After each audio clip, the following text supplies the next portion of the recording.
Tao mới sợ chị xanh. Ê sợ như ạch sao? Rồi chị bạc mớ, mình là chia đó không?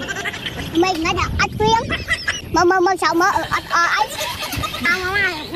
Màu chị xanh, cái đằng màu. Cho bỏ chứ. Bỏ xanh. Hai giây tao hô bài lên khắc. Hai giây mà bay mau thả lên cái bắt nào mà đây. Dây ơi dây. Ôi ba dây. Anh ngại ghê, học ấy á.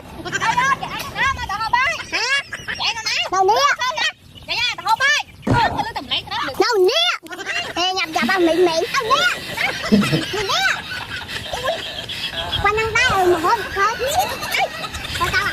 Mình ơi dây không chạy ai theo chạy đu nè. Mà má bị ối. Sao vậy anh hô bài đó vậy tao hô. Ta.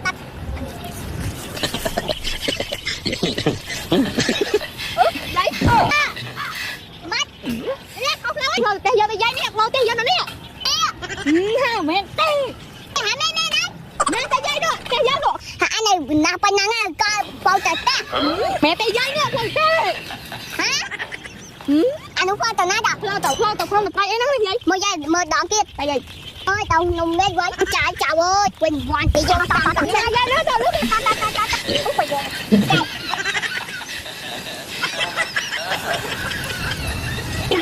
Mơ thôi này. Nghe mày có. Ok, đó. Đến đầu tiền. Sang ấy, bạn tôi đồng môn.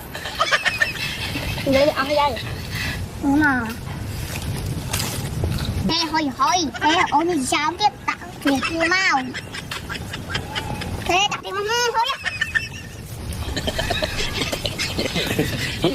Đã vậy đã. Ngay con này. Ơi mai con cho. Ôi, chết. Ôi to nam chết. Thôi. Chết, mình đâu nam chết. Dạ bên Nam em mở trong cái này. Mà ơi, tôi cắt ấy tầm hỏi.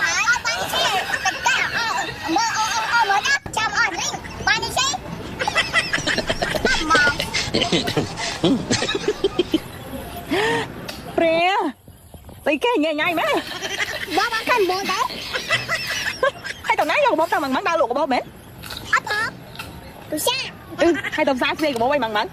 Quê bố trả đây. Nét đen. Chưa hết. Thầy đang nẹo mẹ anh. Ngọt hai. Lục ơi mặn Pre. Thời gian đấy. Sao cháu em hưởng bao nhiêu? Cái nhà mẹ này ta trả hưởng bao nhiêu đó?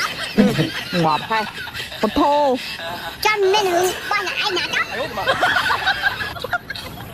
Thời gian đấy. Tao chơi không ăn kè. Mơ. Thầy mực xài con xài tay Lục ơi tầm tay ấy. Một cái tầm tầm mấy nghe. Hai mình kẹp. Hai thực kẹp mặn. Chà, nè chết. Ngọt hai. Anh Pre đầu môi tao thay được ơi thoa kèm đăng. Tôi chẳng chị thôi. Ngọt phải xong muối ba nó. Cái xong mua.